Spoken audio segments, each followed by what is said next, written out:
If you like this video, please hit the red subscribe button. On November 12, 1970, a storm of immense power made landfall. It struck the coast of what was then East Pakistan, a region that would one day become the nation of Bangladesh.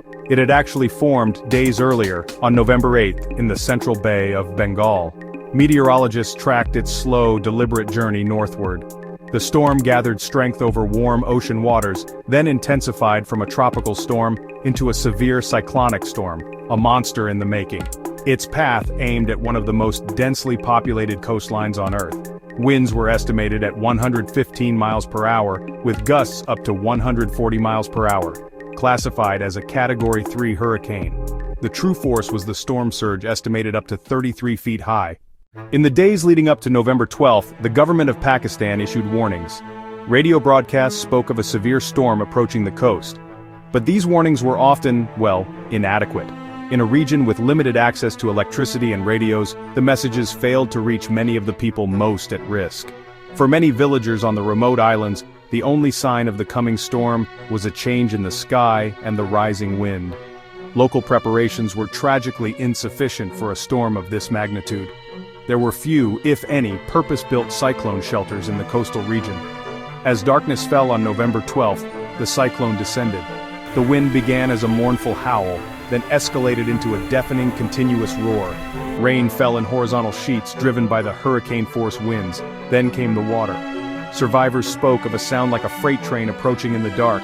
It was the storm surge, a monstrous wave that did not crash and recede but simply kept coming. It swept over the islands and coastal districts in an instant. It lifted entire villages from their foundations. The staggering death toll of the Bhola Cyclone was not the result of a single failure, but a confluence of devastating factors. The primary reason was the geography of the region itself. The Ganges Delta is one of the most low-lying coastal areas in the world. Many of the inhabited islands, known as chars, are little more than temporary sand and silt deposits. This topography offered no natural protection against a storm surge. When the 33-foot wall of water arrived, there was no high ground to which people could flee. The lack of adequate infrastructure was another critical factor. In 1970, the coastal region of East Pakistan was profoundly underdeveloped. There was no network of coastal embankments or sea walls to hold back the water. The few protective embankments that did exist were easily overwhelmed and breached. If you like this video, please hit the red subscribe button.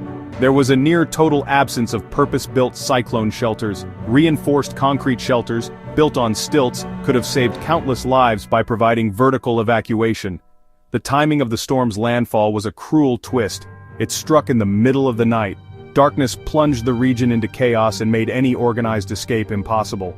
The storm also coincided with the end of the harvest season.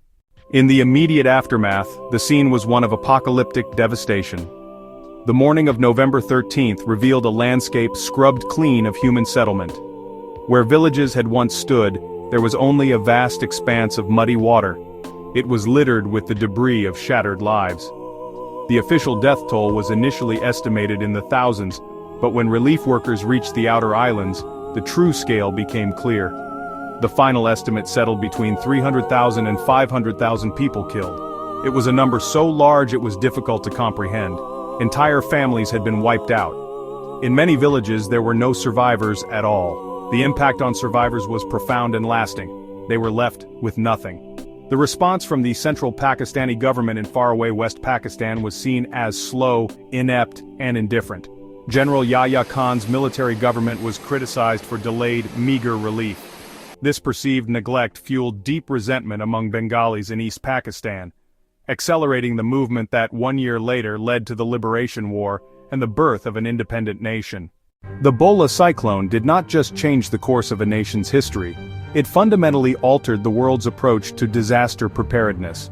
The sheer scale of the death toll was a global wake-up call. In the years that followed, international aid organizations and the new Bangladeshi government worked together to build a comprehensive cyclone preparedness system. The tragedy became the brutal but necessary impetus for change.